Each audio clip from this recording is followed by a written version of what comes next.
Bonjour, c'est Nora. Aujourd'hui, je vous montre comment dupliquer une page ou un article WordPress. C'est une fonctionnalité simple mais qui n'existe pas dans WordPress. Notez que lorsque vous dupliquez une page, il est important d'éviter les contenus dupliqués. Ce sont les contenus textuels identiques sur des pages différentes et ils peuvent nuire à votre référencement.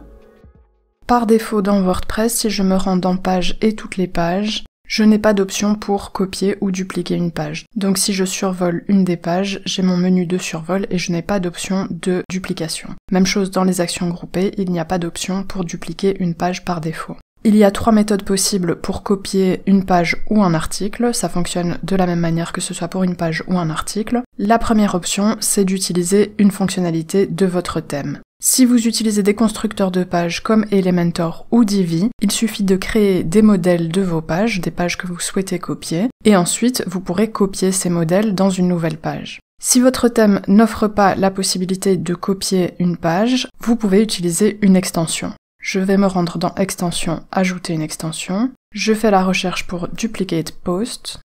Et je vais installer et activer Yoast Duplicate Post, qui est une extension qui est très populaire. Une fois que l'extension est active sur mon site, je peux me rendre dans Réglages et Duplicate Post. Ici, j'ai 3 onglets. Je peux choisir que copier, je peux choisir qui a le droit de copier quoi, et ensuite je peux choisir comment j'affiche mes menus sur mon site. Pour commencer, je peux choisir les éléments à copier. Tous ces éléments font partie d'une publication, donc d'une page ou d'un article, et vous pouvez choisir ce que vous souhaitez copier. Ensuite, vous pouvez ajouter un préfixe et un suffixe au titre de ce que vous copiez. Vous pouvez par exemple ajouter copie de pour ne pas vous tromper entre la page originale ou l'article original et la copie. Ensuite, vous pouvez modifier l'ordre du menu, ou augmenter en tout cas l'ordre du menu, et vous pouvez ajouter des champs que vous ne souhaitez pas copier avec vos pages. Vous pouvez également choisir de ne pas copier les taxonomies, et vous avez la possibilité de choisir vos taxonomies, celles qui sont présentes sur votre site. Vous pouvez également afficher des taxonomies privées. Dans le deuxième onglet droit, vous pouvez choisir quels rôles d'utilisateurs sont autorisés à copier des publications sur votre site. Vous pouvez également choisir d'activer la duplication pour certains types de publications.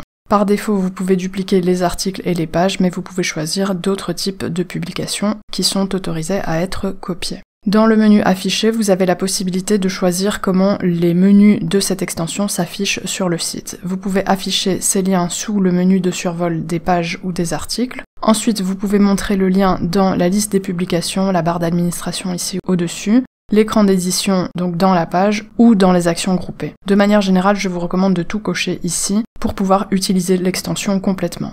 Ensuite, vous pouvez choisir d'afficher l'élément original et comment cet élément va s'afficher, et ensuite vous avez la notification de bienvenue qui n'est pas forcément nécessaire d'afficher. Je reviens à toutes mes pages et maintenant que l'extension est activée, si je survole une page, j'ai la possibilité de la cloner, d'en faire un nouveau brouillon ou de la réécrire et de la republier. Donc ce sont les options qui étaient cochées dans mon menu d'affichage. Si je clone la page, elle s'affiche en mode brouillon et je reviens à mon écran avec toutes les pages. Je peux choisir d'en faire un nouveau brouillon, et là j'arrive à l'écran de modification de ma page. Et enfin, la troisième et dernière option pour copier une page dans WordPress, c'est de se rendre sur la page, comme c'est le cas ici, de cliquer sur les 3 petits points, donc le menu en haut à droite, et de sélectionner « Copier tous les blocs ». Ensuite, vous pouvez ajouter une nouvelle page. J'ai donc le contenu de ma page d'accueil ici, je vais simplement tout copier et coller ceci dans ma nouvelle page. Ici, je n'ai que du texte, mais tous les blocs doivent être copiés, y compris vos images et d'autres blocs si vous en avez sur vos pages. Ensuite, il suffit d'enregistrer le brouillon ou de publier votre page dupliquée.